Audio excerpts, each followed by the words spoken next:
جی جناب جی، پہلا سوال، اس نظم میں کس کی کہانی بیان ہوئی ہے؟ اس نظم میں کس کی کہانی بیان ہوئی ہے؟ تو جواب ہے اس نظم میں دریا کی کہانی بیان ہوئی ہے۔ اس نظم میں دریا کی کہانی بیان ہوئی ہے۔ دوسرا سوال ہے، دریا کس صورت میں بہتا ہے؟ دریا کس صورت میں بہتا ہے، یعنی دریا کس شکل میں بہتا ہے؟ اس سوال سے مراد یہ ہے کہ دریا کی مختلف شکلوں کو واضح کیا جائے، دریا کی مختلف شکلوں کو واضح کیا جائے۔ تو جواب ہے جناب، دریا آبشاروں، ندی اور نالوں کی صورت میں بہتا ہے۔ دریا آبشاروں، ندی اور نالوں کی صورت میں بہتا ہے۔ آپ جانتے ہیں بیٹا، جیسا کہ میں نے آپ کو کل بھی بتایا تھا کہ دریا ابتداً چھوٹی چھوٹی ندیاں، چھوٹے چھوٹے نالے جو پہاڑوں سے برف پگھلتی ہے اور پہاڑوں سے پانی آتا ہے، وہ چھوٹی چھوٹی ندیوں کی شکل میں، چھوٹے چھوٹے نالیوں کی شکل میں اور چھوٹی چھوٹی نہروں کی شکل میں وہ پانی آتا ہے اور یکجا ہونے لگتا ہے۔ وہ پانی آپس میں ملتا جاتا ہے اور آگے کی جانب بہتا چلا جاتا ہے، اور ملتے ملتے جب یہ کئی ندی اور نالے آپس میں مل جاتے ہیں تو ایک دریا کی صورت اختیار کر لیتے ہیں۔ اس لیے جواب جو اس وقت آپ کو دیا جا رہا ہے وہ نوٹ فرما لیجئے، دریا آبشاروں، ندی اور نالوں کی صورت میں بہتا ہے۔ ٹھیک ہے بیٹا، تیسرے سوال کی جانب بڑھتے ہیں۔ تیسرے سوال اور اس کے جواب کو ذرا دیکھیے۔ جی بیٹا، تیسرا سوال، دریا کس جانب روانہ ہوتا ہے؟ تو اس کا جواب دیکھیے بیٹا، دریا آبشاروں، ندی اور نالوں سے ہوتا ہوا سمندر کی جانب روانہ ہوتا ہے۔ دریا آبشاروں، ندی اور نالوں سے ہوتا ہوا سمندر کی جانب روانہ ہوتا ہے، یعنی ندی اور نالوں سب کو اپنے ساتھ ملاتا ہوا چلتا ہے، اور اختتام اس کا کہاں پر ہوتا ہے؟ سمندر پر جا کر ہوتا ہے، جس کی وضاحت میں نے کل نظم کے ذیل میں بھی خوب اچھی طرح کر دی تھی۔ چوتھا سوال ہے، دریا کہاں جا کر ختم ہوتا ہے؟ تو اس بات کی وضاحت ہو چکی ہے ابھی تیسرے سوال کے ذیل میں بھی، کہ دریا سمندر کے سرے پر دہانہ بنا کر ختم ہوتا ہے۔ دہانہ بنا کر ختم ہوتا ہے، جس طرح کے نظم میں ذکر کیا گیا ہے۔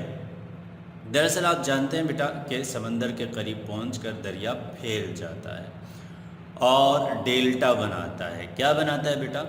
ڈیلٹا بناتا ہے، اور وہ زمین میں پھیل جاتا ہے اور پھر آہستہ آہستہ سمندر میں ہی جا کر وہ ضم ہو جاتا ہے، یعنی سمندر میں جا کر فنا ہو جاتا ہے۔ پانچواں سوال ہے، دنیا میں سب سے اونچا کس کا نام ہے؟ دنیا میں سب سے اونچا کس کا نام ہے؟ میرے خیال سے بیٹا آپ بھی اس کا جواب خوب اچھی طرح جانتے ہیں کہ دنیا میں سب سے اونچا کس کا نام ہے۔ سبحان ربی الاعلی اور سبحان ربی العظیم۔ پاک ہے میرا رب جو سب سے اعلیٰ، سب سے برتر، سب سے اونچا، سب سے عظیم ہے۔ جواب ملاحظہ فرمائیے بیٹا، دنیا میں سب سے اونچا نام اللہ تعالیٰ کا ہے، کیونکہ اللہ تعالیٰ ہی ہے جس نے بغیر اسباب کے ذرے سے پہاڑ بنایا ہے اور دریا کو چشمے سے نکال کر اور مختلف حالات سے گزار کر سمندر کی نظر کیا ہے۔ ٹھیک ہے بیٹا، دنیا میں سب سے اونچا کس کا نام ہے؟ اللہ تعالیٰ کا نام ہے۔ رب العرش العظیم کا نام ہے، کیونکہ اللہ تعالیٰ ہی ہے جس نے بغیر اسباب کے ذرے سے پہاڑ اور دریا کو چشمے سے نکال مختلف حالات سے گزار کر سمندر کی نظر کیا۔ ٹھیک ہے بیٹا، اس طرح آپ نے مشق کے تحت سوال نمبر 1 کے ذیل میں پوچھے گئے 5 سوالات کے جوابات سے آج روشناسی حاصل کی۔ ٹھیک ہے بیٹا، تو آپ اسی طرز پر انہیں تحریر بھی کر لیں گے۔ انشاءاللہ اگلی ویڈیو میں ہم مزید مشق کے ساتھ آپ سے ملاقات کریں گے۔ آج کے لیے اتنا ہی۔